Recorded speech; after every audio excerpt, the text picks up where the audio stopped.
हरिराम व्यास, जो कि विशाखा जी के अवतार हैं। विशाखा जी अष्ट सखियों में ऐसी सखी हैं जिनसे ठाकुर जी बहुत डरते हैं। ललिता जी से नहीं डरते ठाकुर जी, क्योंकि ललिता जी तो बिल्कुल श्री जी जैसी हैं। अच्छा एक बात बोलूं, ये सबरी सखी श्री जी जैसी हैं।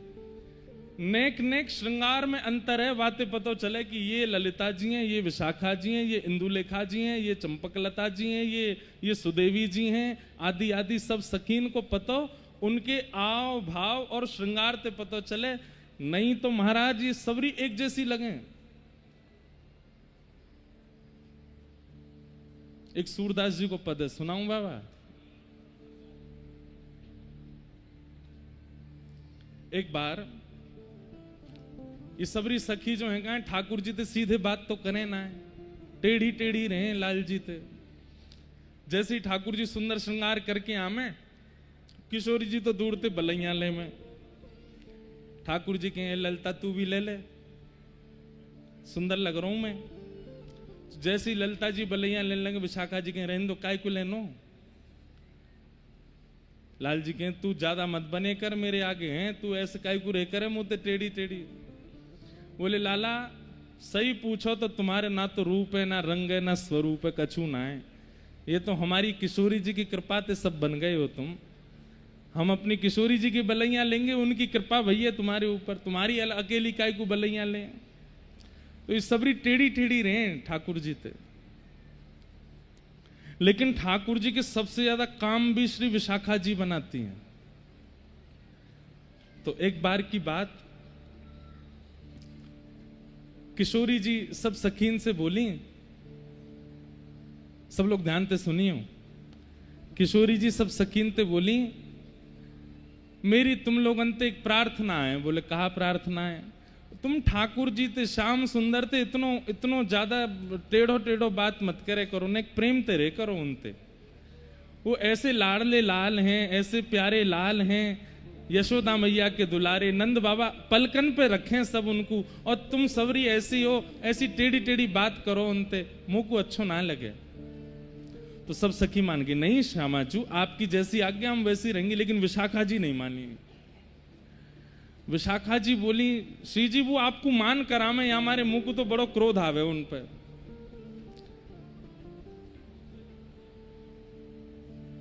श्री जी बोली तू नहीं जाने वो मुझसे बहुत प्रेम करें। तो विशाखा जी बोली तो श्री जी एक काम करें। बोले कहा? बोले एक बार उनकी परीक्षा ले लें कि वो आपसे कितनो प्रेम करें। तो लाडली जी बोली कर ले। बोले कहा करना पड़ेगा? बोले एक दिना जब निकुंज में श्याम सुंदर आएंगे, हम सबरी एक ही श्रृंगार में होंगी, एक सी चुनरी, एक से दुपट्टा, एक सौ श्रृंगार, एक सी बिंदी, एक सी नतवेसर, एक सी कुंडल, एक सी पत्रावली, कछु भी इधर उधर नहीं होगा, एक जैसा सब कछु। और फिर श्याम सुंदर तो कहेंगे बताओ इनमें तो किशोरी जी कौन सी? किशोरी जी बोली वो पहचान जाएंगे। बोले मैं यही तो देख रहा हूं पहचानेंगे कि नहीं, करके देखो। इतना सुंदर पद है श्री सूरदास जी को। अब महाराज सबन ने श्रृंगार कियो।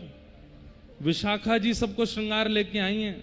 नीले नीले वस्त्र पहने हैं सबन ने, गुलाबी घेरा पहने हैं, एक जैसी बिंदी, एक जैसे कुंडल, एक जैसी नतबेसर, एक जैसो काजल, सब कुछ एक जैसो।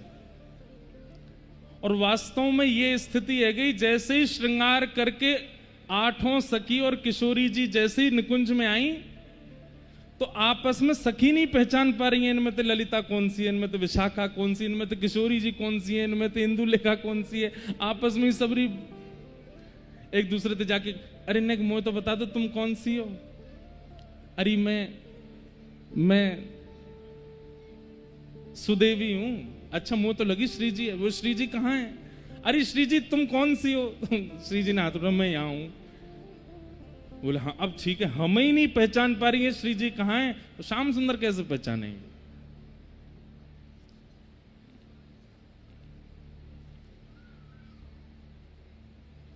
सबने हाथ पाम जोड़े, श्री जी से प्रार्थना करी, हे श्यामाजू हमारी एक बात मान लियो। इतकू देखो भैया, भाई लोगों सबरे इतकू देखो। लोग तो आते जाते रहेंगे, कहा करना है। 2 घंटा की बात है। सब सखीन ने किशोरी जी के पांव परे, बोले हे श्यामाजू आपसे हमारी एक ही प्रार्थना। बोले कहा, आप इतनी भोरी हो, इतनी सीधी हो, श्याम सुंदर आपको दूसरे नामंत पुकारेंगे और आप तुरंत बोल पड़ोगी हाँ मैं यहां हूं। तो आपसे हमारी प्रार्थना, बोलियो मत, सौगंध है हमारी।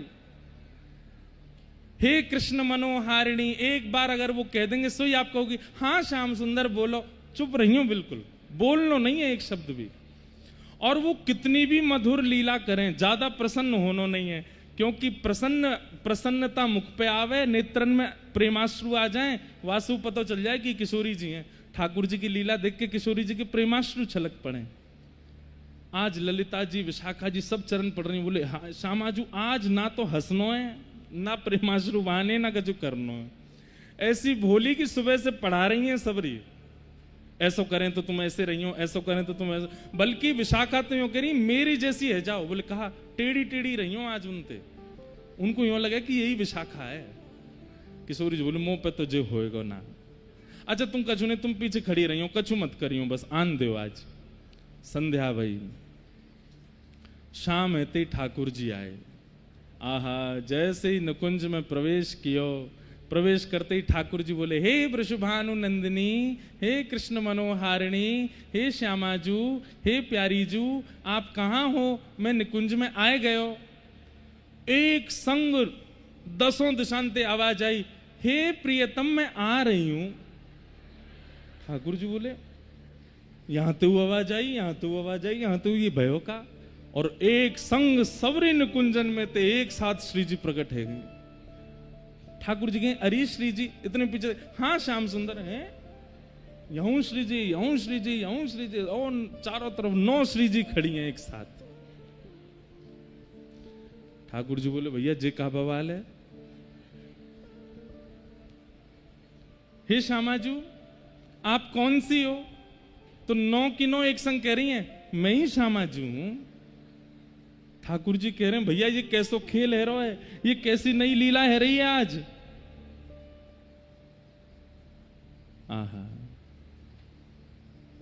सूरदास जी बहुत सुंदर वर्णन कर रहे हैं भाव को।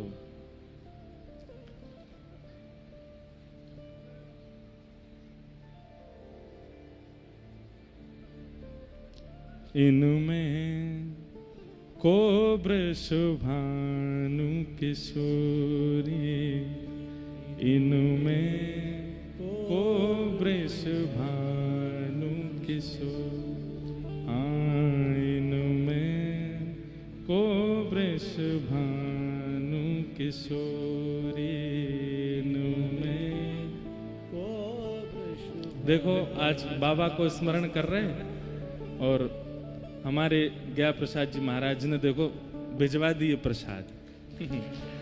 हमारे बाबा के यहाँ से ही देखो माला जी आई हैं, प्रसाद आए हैं। जय हो लाला के बाबा की, बाबा के लाला की, लाला बाबा दोनों की जय हो।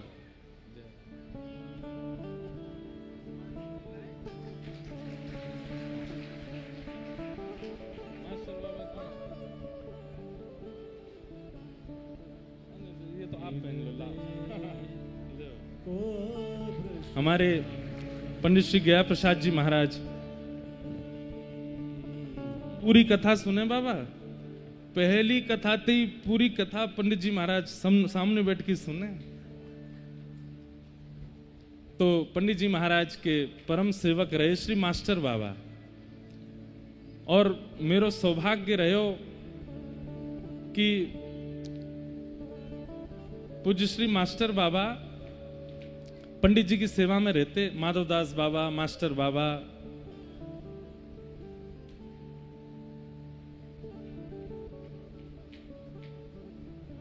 तो मास्टर बाबा को उनके विश्राम मतलब उनके भगवत धाम गमन से पहले कथा सुनाने को अवसर मिलो मुझे। तो उन्हीं के यहाँ से पूज्य पंडित जी महाराज, पूज्य मास्टर बाबा के भाव सोमाला आई है। सवन को, आचार्य चरण को प्रणाम करें, बाबान को प्रणाम। हमारे गिरिराज जी में भी ऐसे गुप्त गुप्त महापुरुष रहे, आज भी हैं। पतो नहीं बताऊंगा, नहीं तो आप हल्ला करोगे वहां जाके। एक पूज्य श्री माधवदास बाबा हैं, आज भी विराज रहे हैं। ऐसो प्रेम करें, ऐसो स्नेह करें, ऐसे ब्रजवासी के हितैषी। कल बाबा के यहाँ से आयो समाचार कि लाला मिलवे आजा, तो मैं जाऊंगा कथा पूरी करके। एक समय ही मिलते हैं, अब तो पता नहीं बहुत समय से गयो नहीं मैं, उनको एक ही समय पूरे दिन भर में उसी समय मिलते हैं। और कोई ब्रजवासी चलो जाए ना तो वाके तो पाम छूमे और वाके सामने भक्तमाल जी खोलते हैं, भागवत जी खोलते हैं, बोले यहाँ में कछु पढ़ के सुनाए दो हमें। सबसे सुनते हैं, ऐसे अद्भुत महापुरुष। मास्टर बाबा का भी खूब संग किया। मास्टर बाबा को खूब हम बालपन में हमारे नाना जी पकड़ के ले जाते संतन के पास। स्कूल से आयो नहीं कि स्कूल ते आती हमारे नाना जी हमको लेके जाते संतन के पास और रास्ता भर पद याद कराते मुझको। आज वो बाबा के पास जा रहे हैं, उनको ये पद सुना दियो। और ऐसे ऐसे महापुरुष जो कुटियान में रहे में, भीतर छुपके रहे में, उनके पास नाना जी ले जाते और कहते बाबा जे मेरो देव तो है, या तेने कछु सुन लियो। तो हम ऐसे तैयारी करके जाते जैसे कोई मंच पे गाना है। मैं बिल्कुल खड़े है के सामने गलो वलो बिल्कुल ठीक करके फिर गातो, संतन को सुनातो। नाना जी की बड़ी कृपा रही हम पे। नाना जी हमको यहाँ सब संतन के पास लेके गए। तो लीला में चलो भैया, ठाकुर जी बेचारे परेशान खड़े, हम कहीं और पहुंच गए। तो सब सहचरी आज किशोरी जी बनी आई। सूरदास जी कह रहे हैं, इनमें को वृष भानु किशोरी, इनमें को वृष श्याम बताए दो आपने कर सो, श्याम बताए दो आपने कर सो, बालापन की जोड़ी। हाँ बालापन की। इतने में ही वो सहचरीन में से एक कह रही है, आज श्याम सुंदर आपके प्रेम की परीक्षा है। बोले कहा, तुम बहुत कहो कि भैया तुम्हारी बचपन की जोड़ी है किशोरी जी के संग। ठाकुर बोले बचपन की नहीं, जन्म जन्मन की। बोले हाँ हाँ जन्म जन्मन की जोड़ी है। तो हम में तो किशोरी जी कौन सी है बताओ। तुम उंगली धर के बता दो कि हम में तो किशोरी जी कौन सी। श्याम बताए दो अपने कर, बालापन की जोड़ी। हाँ बालापन की, इनमें को वृष भानु किशोरी, इनमें को वृष। अब तो ठाकुर जी ऐसी विडंबना में फंस गए, कहाँ जाऊं। सब एक अच्छा ठाकुर जी जाने तो हैं किशोरी जी कौन सी हैं, पर अब सखीन ने इतनी योजना बनाई है, व्यवस्था करी है, तो उन्हें किया में सुख तो होए। अब किशोरी सब सखी चाह रही हैं कि ठाकुर जी ने ढूंढे, पतो करें, बता में। तो ठाकुर जी भी ढूंढ रहे हैं। एक एक सखी के पास जाके, श्री जी देखो वंशी आज ते आपकी है जाएगी, तुम ही हो ना। मैं तो विशाखा हूं। ठाकुर जी कहें विशाखा? बोले हाँ। तो बताइए कौन सी वारी गाड़ी दे मो, तो मैं समझूंगा तो विशाखा दो। बोल दे ये गाड़ी दूं। बोले हम भाई जे तो विशाखा, ये जे गाड़ी विशाखा ही दे मो। फिर दूसरे के पास जाए तो तुम्हारे पाम परूं भैया, तुम्हारे हाथ जोड़ूं, आज के बाद कभी ऐसा कोई काम नहीं करूंगा जैसे आपको मान होए। आप बताए तो आप ही किशोरी जी हो ना, मैं तो ललिता हूं। ये विशाखा है कि ये ललिता, तुम दोनों बाहर रह जाओ। अब बची ये, अब इनमें ढूंढूंगा, 7 बच्ची हैं। तुम हो ना किशोरी जी। इतने में ही जो बाहर निकाल दी उनमें तो बोले मैं हूं किशोरी। ठाकुर जी कहे मैं कहां जाऊं आज, मेरे तो भैया सही में इन लोगों ने बड़ो बवाल कियो आज। आहा। इतने में ठाकुर जी बहुत देर तक तो ढूंढते रहे, ढूंढते ढूंढते जब सकीन को बड़ा आनंद आने लगा। बोले देखो किशोरी जी ये नहीं पहचान पा रहे आपको, हे श्यामाजू ये नहीं पहचान पा रहे आपको। जब बहुत देर रह गई, खूब देर आनंद है गया, ठाकुर जी बोले अब नेक अपनी चतुराई करनी पड़ेगी मुंह को। ठाकुर जी बोले सुनो। बोले हाँ। मुंह को किशोरी जी मिल गई। बोले कौन सी है? बोले ऐसे नहीं बताऊंगा, सबरी सामने आओ मेरे। सबरी सखी सामने खड़ी है गई। ठाकुर जी सिंहासन पर बैठ गए। बोले बताऊं कौन सी है? बोले बताओ। बोले वह थाड़ी, हाँ वह थाड़ी युवतिन में श्यामा, वह ठाड़ी युवतिन में नील वसन तन गोरी, नील वसन तन गोरी। सबरी सामने खड़ी करके बोल रहे, देख वो खड़ी कौन सी? बोले जाने नीले वस्त्र पहने, तन गोरो गोरो है। अब सबन ने नीले वस्त्र पहने, सबन के तन गोरे हैं। सब कह रहे हैं लाला यहां तो सबन के वस्त्र एक जैसे, सब गोरे हैं, तुम बताओ ना किशोरी जी कौन सी है? तब ठाकुर जी कहते हैं बता दूं कौन सी है? बोले बताओ। बोले वो जो खड़ी कहां है? बोले कौन सी? बालापन में इन्हीं सिखायो, बालापन में छल बल बहुविध